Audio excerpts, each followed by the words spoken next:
Pattern कैसा रहता है, marking scheme, top scorers there in UPSC. सारे सवालों के जवाब इस वीडियो में। टॉप 100 में भी बहुत सारे बच्चे बारे में सारी इंफॉर्मेशन भी तो होनी चाहिए। तो बच्चों, जेई 2026 की तैयारी शुरू करने वाले हो ना, तो भाई एग्जाम के बारे में सारी इंफॉर्मेशन भी तो होनी चाहिए कि एग्जाम कब होता है, पैटर्न कैसा रहता है, मार्किंग स्कीम क्या रहती है, कितने कॉलेजेस होते हैं आईआईटीज में, एनआईटीज में कितने कॉलेजेस हैं, कितनी सीट्स हैं। सारे सवालों के जवाब इस वीडियो में मैं आप सभी को देने वाला हूं।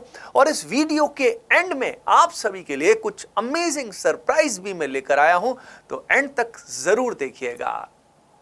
तो बच्चों, आगे बढ़ने से पहले अपने बारे में थोड़ा सा मैं इंफॉर्मेशन दे देता हूं। माई सेल्फ विनीत खत्री, और बच्चे प्यार से मुझे वीके सर बोलते हैं। पिछले 14 ईयर्स से मैंने लाखों स्टूडेंट्स को ऑनलाइन पढ़ाया है, हज़ारों स्टूडेंट्स को ऑफलाइन पढ़ाया है। मेरे पढ़ाए हुए हज़ारों स्टूडेंट्स टॉप आईआईटीज़ में आज भी पढ़ रहे हैं और पढ़ भी चुके हैं, आज टॉप एमएनसीज़ में काम कर रहे हैं, एंटरप्रेन्योर्स भी हैं, एंड टॉप 100 में भी बहुत सारे बच्चे रहे हैं जेईई एडवांस्ड में। अपार्ट फ्रॉम दैट, यूपीएससी अगर मेंस की बात करें, 2014 में I cleared that with chemistry as an optional, and I was one of the top scorers there in UPSC exam. और भी बहुत सारी बातें हैं। Apart from that, I am founder of ATP star, and ATP star बच्चों India का IIT JEE के लिए एक्सक्लूसिवली पढ़ाने वाला एकमात्र ऑनलाइन लर्निंग प्लेटफॉर्म है, जो एक मोस्ट ट्रस्टेड प्लेटफॉर्म है। 2016 में I founded this, and it's been 8 years now, and we are teaching students exclusively for IIT JEE। तो चलिए आगे बढ़ते हैं। Let us start with IIT JEE exam के बारे में। सबसे पहले हम बात करते हैं कितनी IITs है। भाई टोटल IITs हमारे पास 23 हैं। पहले बहुत ही कम होती थी, अराउंड 4-5 होती थी, फिर 7 हो गई, फिर आगे बढ़ती जा रही हैं। तो it's a good thing only. अगर 23 IITs की बात करें तो बेटा 23 IITs there are various locations. जो ओल्ड 7 IITs हैं, अगर उसकी बात करें तो ओल्ड 7 IITs मैं आपको अलग से बताऊंगा, लेकिन अब बहुत सारी लोकेशंस पे IITs हैं, राइट। अब इसमें जो टॉप 7 है वो सबसे रेनाउंड है, और कुछ नई IITs की भी रैंकिंग, जो NIRF होता है, NIRF आप सभी को पता होना चाहिए, ये होता है नेशनल इंस्टीट्यूशनल रैंकिंग फ्रेमवर्क, जो official ranking government of India की तरफ से आती है। तो उसमें टॉप 7 IITs का मेनली दबदबा रहता है।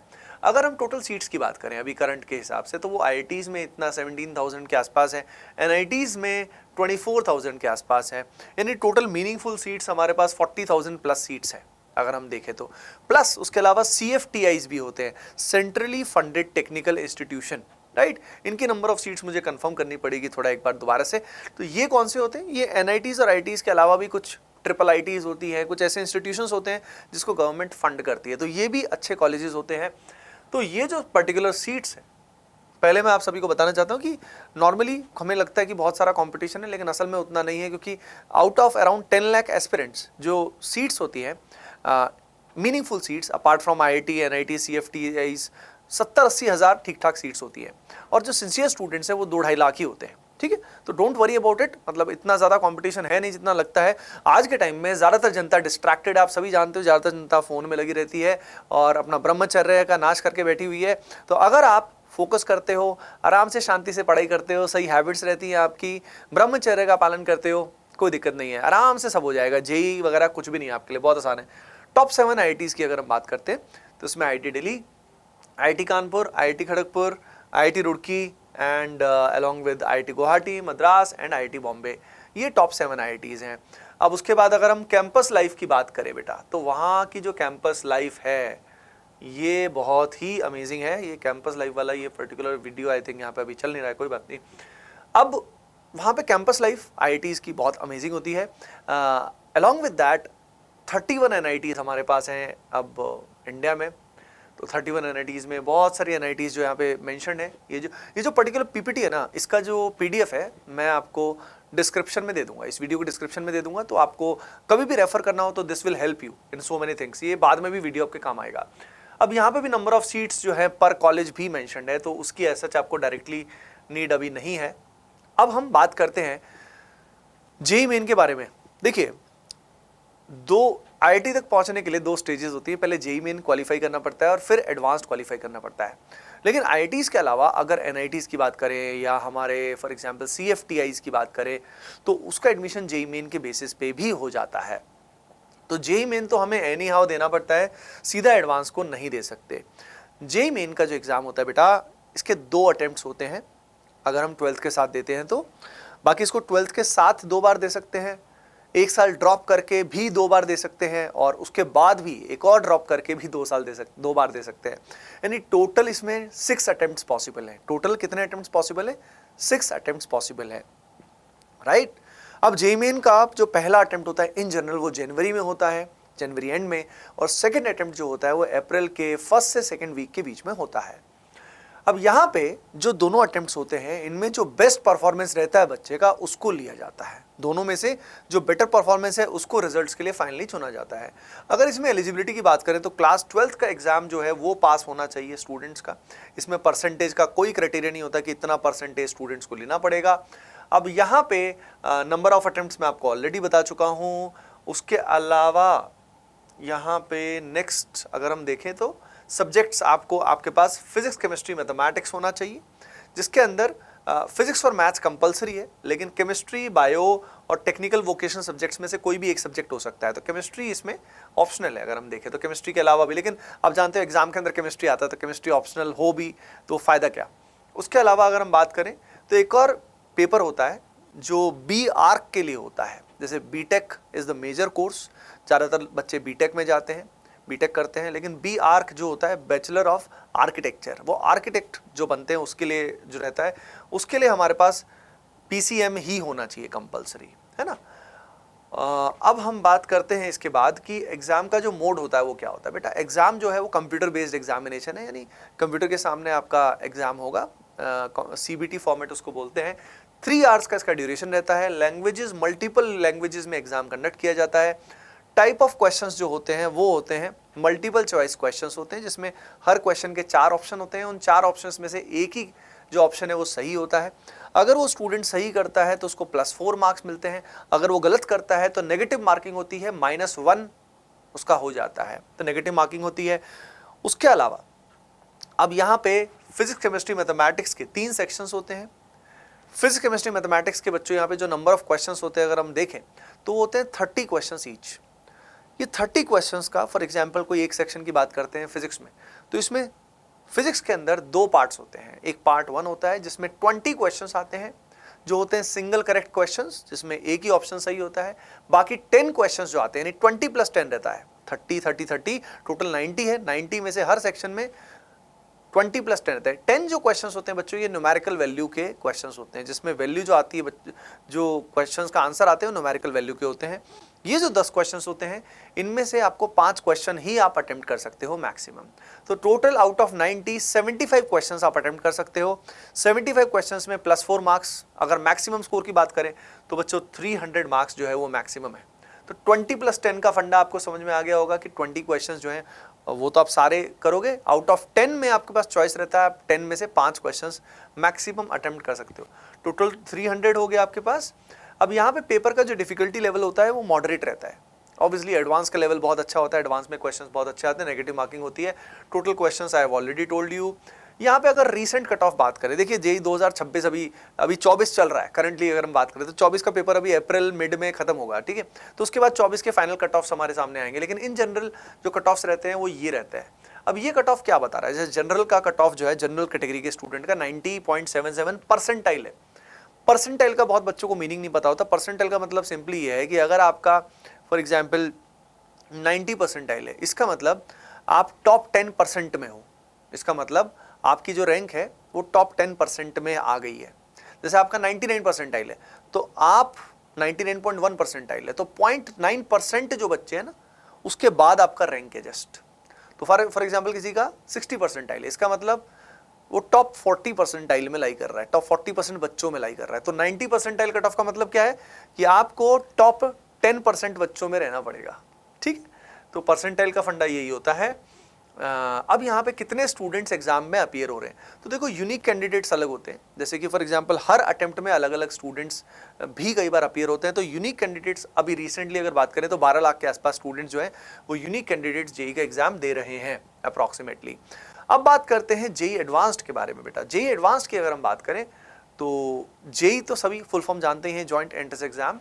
और यहाँ पे अगर हम बात करें तो इसका ऑर्गेनाइजेशन इंस्टीट्यूट जो है वो चेंज भी होता जाता है। लैंग्वेज जो होती है इसमें प्राइमरीली हिंदी या इंग्लिश होती है। जो यहाँ पे एप्लीकेशन प्रोसेस होता है ऑब्वियसली ऑनलाइन होता है, और एग्जाम ये भी कंप्यूटर बेस्ड टेस्ट है। यहाँ पे अगर एग्जाम में क्वेश्चंस के लेवल की बात करें तो जेईई एडवांस को वर्ल्ड में one of the toughest exam माना गया है। इसमें जो क्वेश्चंस आते हैं वो थोड़े लेंदी होते हैं या काफ़ी ट्रिकी होते हैं, मिक्स्ड कॉन्सेप्ट्स आते हैं, मल्टीपल चैप्टर्स को मिक्स करके क्वेश्चंस आते हैं। तो इसमें अगर हमें एडवांस में अच्छा करना है तो quality is more important than the quantity. JEE advanced में कम स्कोर करके भी 40 to 50% स्कोर करके भी हम अच्छी रैंक ला सकते हैं। तो जेईई एडवांस बहुत हाई स्कोरिंग नहीं होता है। यहाँ पे अगर हम बात करें तो जेईई एडवांस्ड एग्जाम देने के बाद जो आईआईटीज हैं उसके अलावा भी कुछ और इंस्टीट्यूशंस हैं जिनमें एडमिशंस इससे हो सकते हैं, जैसे कि इंडियन इंस्टीट्यूट ऑफ साइंस और उसके अलावा भी कई ऐसे कॉलेजेस होते हैं।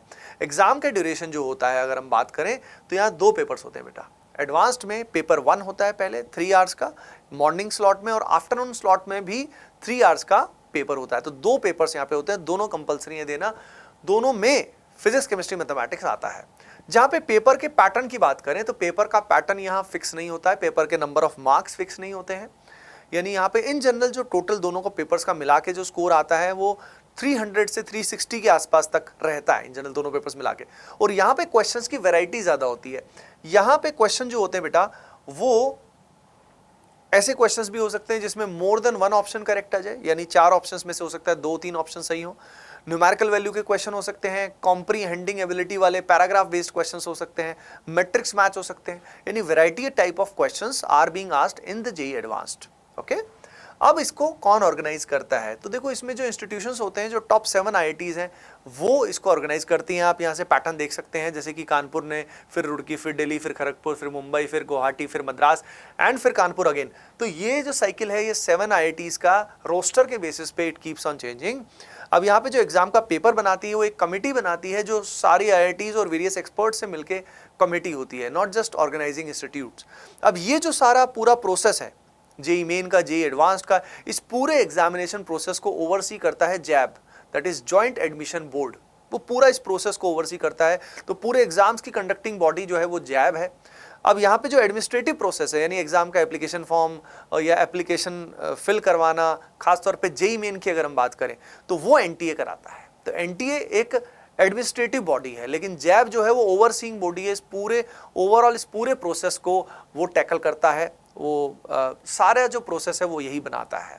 ठीक है, तो बच्चों यहाँ पे आप सभी को पता लग गया। अब I think you must be ready for the surprise. अब मैं आपके लिए एक ऐसा सरप्राइज लेकर आया हूं बच्चों, आप में से जो भी बच्चे जेईई 2026 की तैयारी शुरू करने वाले हैं और उनने डिसाइड कर लिया है कि वो ऑनलाइन पढ़ने वाले हैं, और ऑनलाइन पढ़ने के लिए सबसे जरूरी है कि बच्चों को पर्सनल अटेंशन मिले, पर्सनल गाइडेंस मिले।